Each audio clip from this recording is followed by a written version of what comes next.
नमस्कार, बहुत स्वागत है आप सभी का कीलांचल टाइम्स पर। मैं हूं आपके साथ सपना ठाकुर। आइए रुक कर लेते हैं आज की अहम खबर की ओर। देवघर की पावन धरती पर अंतर्राष्ट्रीय योग दिवस की अनुगूंज इस बार खूब कुछ खास रही, जिसे अब पूरी दुनिया आत्मसात कर रही है। उसका जश्न बाबा धाम की धरती पर श्रद्धा, स्वास्थ्य और संतुलन के संग मनाया गया। एक निजी सभागार में आयोजित मुख्य कार्यक्रम में केंद्रीय मंत्री अन्नपूर्णा देवी ने बतौर मुख्य अतिथि हिस्सा लिया।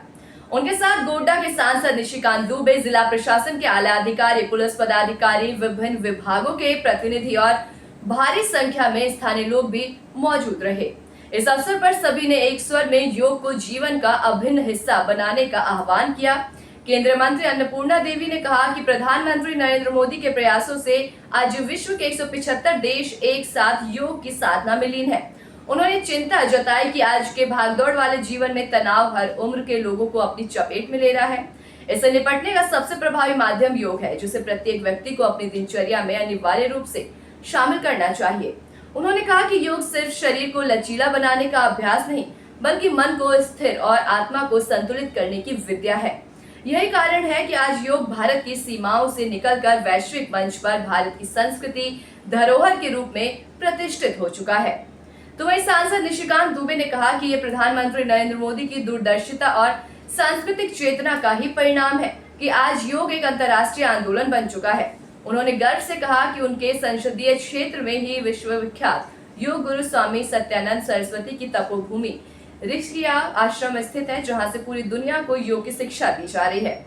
उन्होंने आगे कहा, योग से निरोग की ओर बढ़ते कदम सिर्फ शरीर नहीं, जीवन की दिशा बदलते हैं। जिस दिन हम योग को अपने जीवन का हिस्सा बना लेंगे, उस दिन डॉक्टर की कतारें भी छोटी हो जाएंगी और दवाओं पर निर्भरता भी। कार्यक्रम में विभिन्न योग आसनों का प्रदर्शन भी किया गया, जिसमें युवाओं से लेकर वरिष्ठ नागरिकों ने भी हिस्सा लिया। कार्यक्रम का माहौल पूरी तरह सकारात्मक ऊर्जा से भरा था, जहां श्वास प्रश्वास के साथ मन भी स्थिर होता नजर आया। अंतर्राष्ट्रीय योग दिवस के अवसर पर सभी को शुभकामना।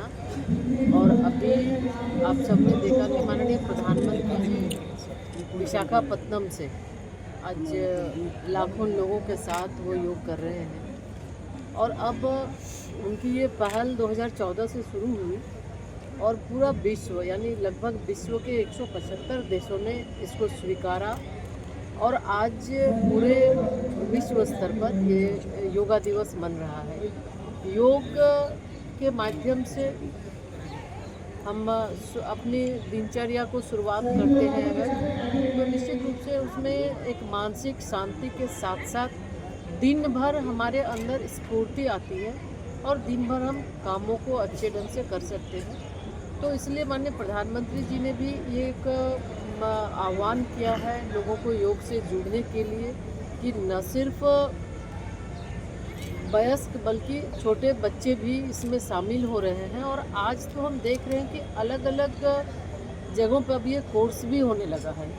और निश्चित रूप से आज चाहे कामकाजी लोग हों या फिर हमारे छोटे बच्चे हों, हर किसी को आज स्ट्रेस एक बहुत ही बड़ा प्रॉब्लम हो गया है। ओबेसिटी, जैसा कि अभी प्रधानमंत्री जी ने कहा, ओबेसिटी स्ट्रेस, तो उसका एकमात्र उपाय योग है। तो हम आप सभी के माध्यम से सभी से आग्रह करेंगे कि योग को हम नियमित रूप से अपनी दिनचर्या में शामिल करें। अगर हम शुरुआत योग से करते हैं, सुबह की शुरुआत, तो निश्चित तौर पे दिन भर हम बहुत ही स्फूर्ति के साथ, अच्छे स्वस्थ मन के साथ हम काम कर सकेंगे। और अब ऑफिस में भी आप देखें योगा ब्रेक का भी, अब 5 मिनट का योगा ब्रेक का भी प्रावधान सभी लोग लगभग कर रहे हैं। तो निश्चित तौर पे योग के माध्यम से हमें काफ़ी शक्ति मिलती है, मन को शांति मिलती है और काम करने के लिए बहुत ही स्फूर्ति के साथ हम काम करते हैं। योग सबको निरोग रखता है और हमारे लिए सबसे फ़ख्र की बात है कि पूरे दुनिया ने योग दिवस के तौर पर जो है इसको 21 जून को मनाने का फैसला किया है। माननीय मोदी जी की जो है सबसे बड़ी उपलब्धि है। अभी उन्होंने कहा 175 से ऊपर के देश जो है इसके पक्ष में वोट की और पूरी दुनिया में योग मनाया जा रहा है। और मेरे लिए दोहरी खुशी ये है कि जो देवघर है, इसने जो है मॉडर्न युग में जो योग है, वो चाहे श्यामाचरण लाहिड़ी महाशय हों चाहे वो स्वामी सत्यानंद जी महाराज, दोनों देवघर से जुड़े रहे, दोनों ने योग को जो है दुनिया में फैलाया। और आज योग के जितने मैक्सिमम गुरु हैं वो सभी मुंगेर योगाश्रम के जो स्वामी सत्यानंद जी के बनाए हुए हैं। इससे बड़ी बात देवघर के लिए और कुछ दूसरी नहीं हो सकती। तो क्या संदेश देना चाहेंगे लोगों को? योग करिए और निरोग रहिए। ऐसे तमाम खास खबरों के लिए देखते रहें केलांचल टाइम्स।